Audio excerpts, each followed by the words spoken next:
आमतौर पर कब्रों पर दियों की रोशनी, अगरबत्ती, लोबान और फूलों की खुशबू फैली हुई होती है।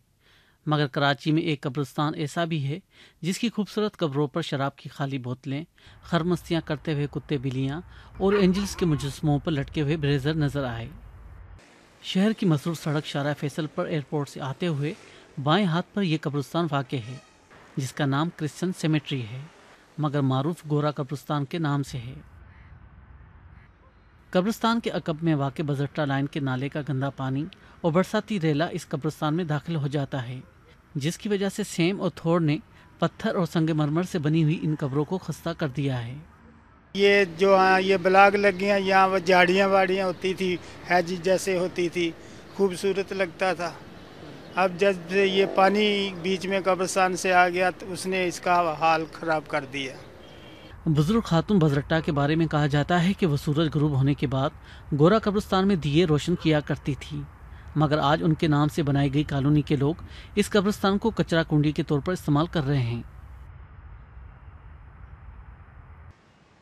इस कदीम कब्रिस्तान में अंग्रेजों की इस खित्ते में आमद से लेकर रवानगी तक के सिपाहियों, खवातीन और बच्चों की कब्रें मौजूद हैं, जिनमें से कुछ पर मुजस्मे बने हुए हैं जो बरतानवी दौर के फन तामीर का शाहकार नमूना है। देखभाल न होने की वजह से ये मुजस्मे न सिर्फ अपना रंग तब्दील कर चुके हैं, बल्कि अक्सर अपने सर और बाजू भी गंवा चुके हैं। कंटोनमेंट बोर्ड ने 3 साल कबल ये दीवार बनाई थी, बड़ी खूबसूरत लेकिन छोटी थी। बहरहाल उन्होंने काम किया था लेकिन वो भी दब गई अब बाहर फुटपाथ बनने से। मैंने लेटर लिखा है कि इसको रेस किया जाए, बनाई जाए ऊपर ताकि दीवार कोई अंदर ना कूद सके। लोग आते हैं, रास्ता बनाया हुआ है, जालियाँ तोड़ दी हैं, कब्रों के मार्बल तोड़ते हैं, क्रॉस तोड़ देते हैं बाहर आके लोग जो अंदर आते हैं। ये जो लोग जानबूझकर तोड़ते हैं, जानबूझकर तोड़ते। आपको क्या लगता है क्यों तोड़ते हैं? बस बेहुरमती है, मैं उसको क्या कह सकता हूँ, जो भी उसको आप समझ लें। आप तो हमारे मुल्क में क्या होता है, सब कुछ होता है, लेकिन बस मजबूर और बेबस है। देखिए, बहुत सारी बातें हैं। जनरल एपैथी, हिस्टोरिक चीज़ों को हमारे यहाँ कोई ज़्यादा ख्याल नहीं किया जाता, so that is one thing. इसके अलावा ये है कि ज़मीन जो है ये बहुत सेंट्रल जगह पे है। सब लोगों की ख्वाहिश होगी, बहुत से लोगों की ख्वाहिश होगी कि यहाँ से खाली किया जाए और यहाँ पे कोई ना कोई चीज़ ऐसी बनाई जाए जिससे कि बहुत ज़्यादा लोगों को मॉनेटरी फ़ायदा पहुँचे। तीसरे ये बात भी है शायद, और मुझे कहना शायद नहीं चाहिए, वो ये है कि चूँकि ये एक माइनॉरिटी की जगह है, लिहाजा इसके लिए ज़्यादा लोग फ़िक्र नहीं करते। और ये बड़े अफसोस की बात है, क्योंकि अब जो भी तारीख़ है और जो लोग भी यहाँ हैं वो सारे हमारे हैं और सब ये पाकिस्तान का विरसा है।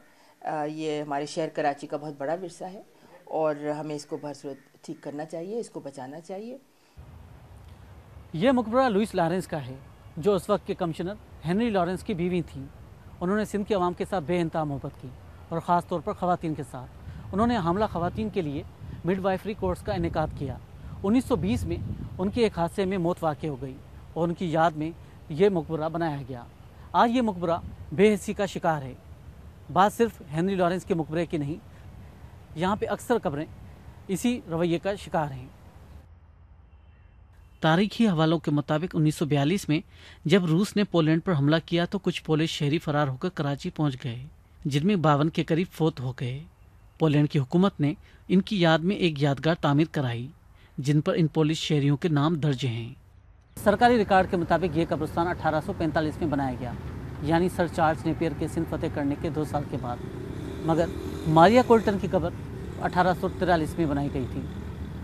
18 से ज़ायद कब्रें रॉयल एयरफोर्स के एहलकारों की हैं, जिनकी मौत 1931 में हुई। मगर ये सारे लोग किसी हादसे का शिकार हुए या किसी हमले में मारे गए, इसका रिकॉर्ड दस्तयाब नहीं। यहाँ की सफाई सुथराई और गंदे पानी की निकासी की जिम्मेदारी कराची कंटोनमेंट बोर्ड पर आयद होती है, मगर उनका कहना है कि उनके पास फ़िलहाल ऐसा कोई भी मंसूबा नहीं। कराची शहरी हुकूमत की जानिब से यहाँ एक पक्की सड़क बनाई गई है, जबकि दीगर मंसूबों पर अभी अमल होना था, मगर उससे पहले बल्दियाती इदारों की मुद्दत पूरी हो गई। इदारों और फ़र्दों की बेहसी की वजह से तारीखी आसार मसमार हो रहे हैं। रियाज सोहेल, BBC, कराची।